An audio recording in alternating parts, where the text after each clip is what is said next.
Alors moi je suis expert comptable et j'exerce ce métier de façon indépendante, c'est-à-dire que j'anime un cabinet d'expertise comptable dont je suis le chef d'entreprise et j'ai quelques collaborateurs et nous dispensons nos services aux entreprises, aux petites entreprises, c'est-à-dire que nous les conseillons dans la gestion de leur quotidien et nous les accompagnons dans leurs décisions en matière financière et en matière juridique essentielle.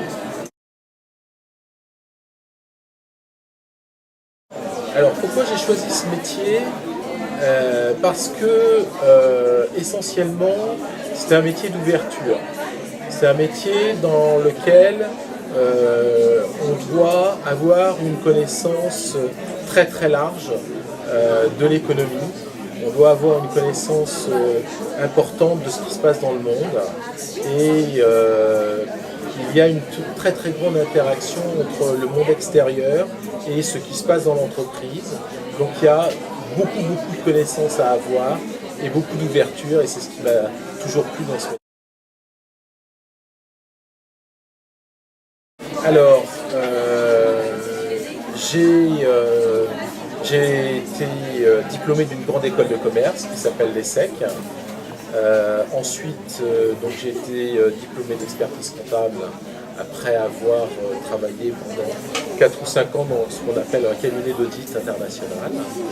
À la suite de cela, j'ai été directeur financier, administratif et financier pendant 5 ans dans une autre entreprise et j'ai créé un premier cabinet d'expertise comptable il y a à peu près 25 ans et je viens d'en créer un deuxième il y a 5 ans.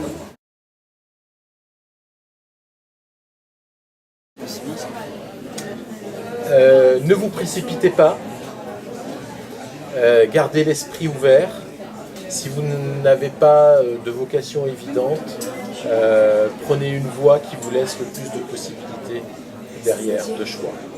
C'est-à-dire que aujourd'hui, par exemple, si vous voulez étudier la médecine, c'est une voie qui est extrêmement déterminée. Mais si vous n'avez pas la vocation pour étudier la médecine, n'allez pas dans la filière médecine. En revanche, si vous voulez vous êtes passionné par la technique, vous voulez être ingénieur, allez dans des écoles qui forment les ingénieurs. Ceci dit, vous allez rester dans un domaine qui est extrêmement bien défini. En revanche, dans le domaine de la gestion, les écoles de commerce, par exemple, offrent une multitude de métiers possibles et c'est là où vous avez la possibilité de véritablement goûter ce qui va vous intéresser avant de vous spécialiser dans un domaine particulier.